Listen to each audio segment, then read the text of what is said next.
Welcome back to another episode of the Casey Campbell Podcast. Casey Campbell with you, of course. We are pleased to be joined by the head football coach at Fowlerville High School. And, of course, is Matt Copeland. How's it going? Going great, Casey. Glad to talk to you this morning. Yeah. Before we get into the season, obviously there's it's been a lot of interesting things going on at Fowlerville.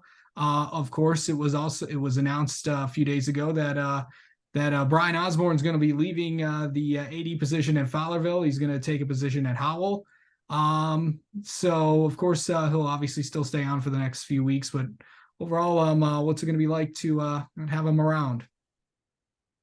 Well, he's been here for, was it 10 years or something? It's been 9 or 10 years. It's been a long time. And he's the kind of guy that's just been a pleasure to work with. He puts in the hours. He knows what he's talking about. He goes above and beyond. And so while we're really bummed to have him leave, Howell's getting a good one. Yeah, for sure. And best of luck to Brian as well. So of course, coming into the season, this is also your obviously you've been on this football staff for a long time, but this is your first year as the head coach. Obviously you've been a head coach in different sports, but this is it's been a pretty busy summer trying to get everything together. Really just what has it been like these past few months? It's been a kind of a whirlwind. When I got hired in January, it was like, oh, we got all this time to get stuff done. And, then it was track season. I was coaching track. And then all of a sudden it was June. And then you blink and now we're at, July 29th. And, so it's a lot of time in the weight room, a lot of time on the track with our kids, over to Brighton for some great 7-on-7s this month. So, it's a familiar experience, but just with a little bit of little bit of stress on top, knowing that I'm in charge and we're going to do what we can to keep the ball rolling that the guys before us have gotten going. Yeah. Okay. So now let's I know that the staff really hasn't changed that much. Obviously, you move into the head coaching spot, but really I don't think most of the staff has stayed intact. Yeah, it's pretty solid. We lost one gentleman, Gary Schultes, who's a fantastic coach, and he's over in Brighton now. He went over there to be a little closer to home. He was putting a lot of miles on his car and a lot of stress on his body. He's a great dude, and we're tough to lose him.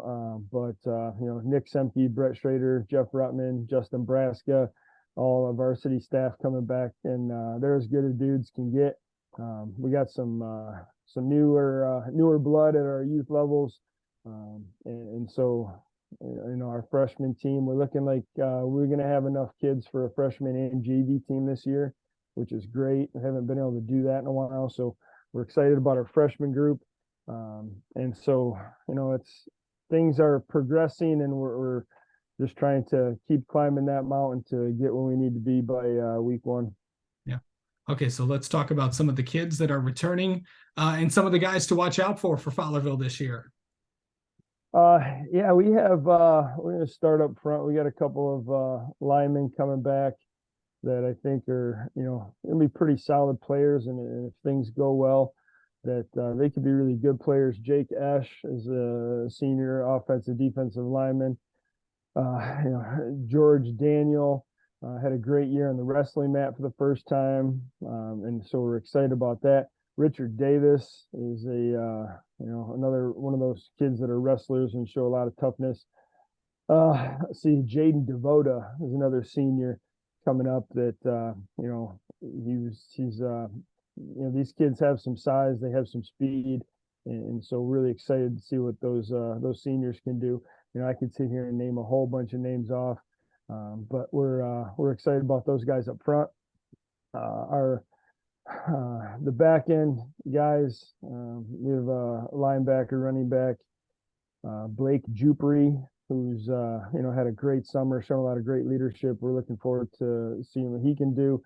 In the senior at our wide receiver positions, Adam Ashelman is a state qualifier pole vaulter who had a bit of an injury this spring, and didn't get to vault like he wanted to, but he's looking really good and healthy coming back. And Brendan Ray is a 3-year varsity player for us at the wide receiver position, and he's just getting better as he continues to get older. So that's a group of seniors that you really hope that you can coach really good players, but you're really happy when they turn out to be good kids too. And we've had a lot of good things happen for us attitude-wise this summer. A lot of great leadership and positive relationships being built. And I think our kids are going to go out on the field and they're going to get in a fight and have each other's backs. Yeah.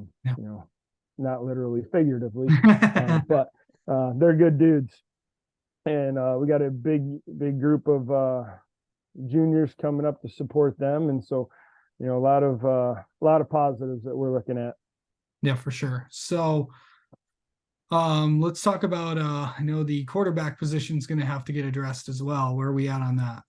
Yeah, so we have a couple kids that we think have a really bright future. Wyatt Soley is 11th grader.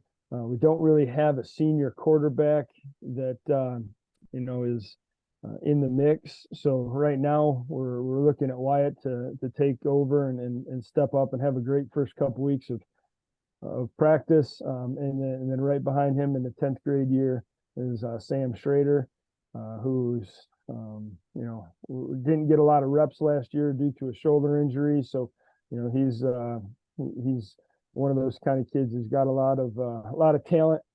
Both the kids do. They're tall. They have good arms. They're going to be able to see. What our coach Senti running the offense is going to have a lot of options with them to do a lot of things. They can both run. They're just all around, pretty good football players.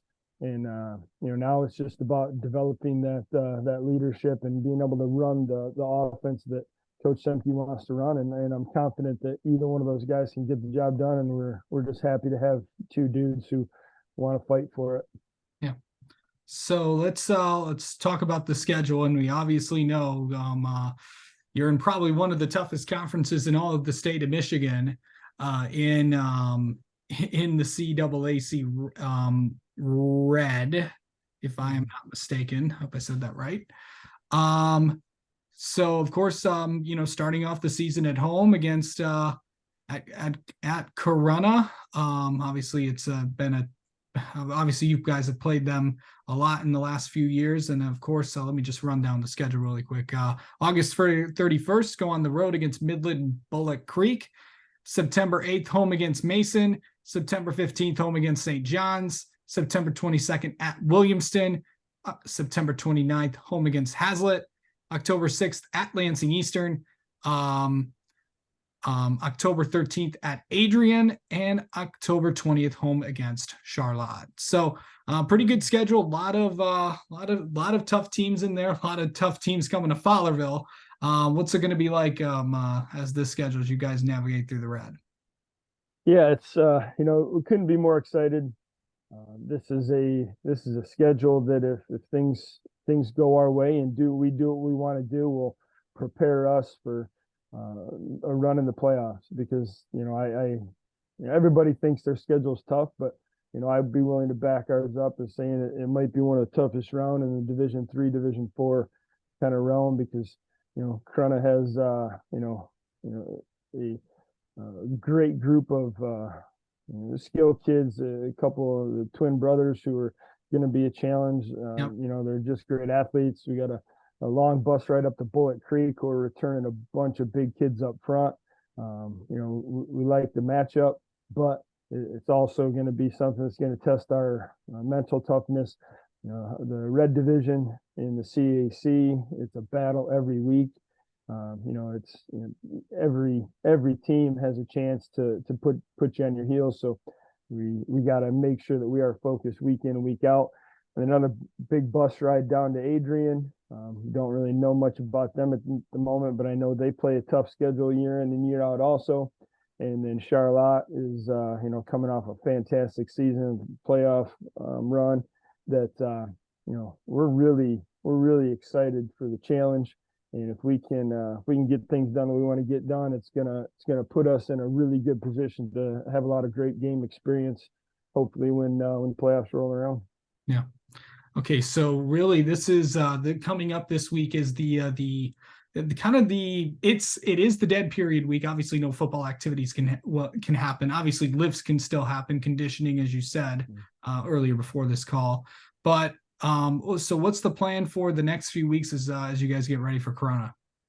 Yeah, our real focus is on make sure that we're using our time wisely that we have, that we're doing everything as fast as possible, and then when we're done, we're getting to our recovery.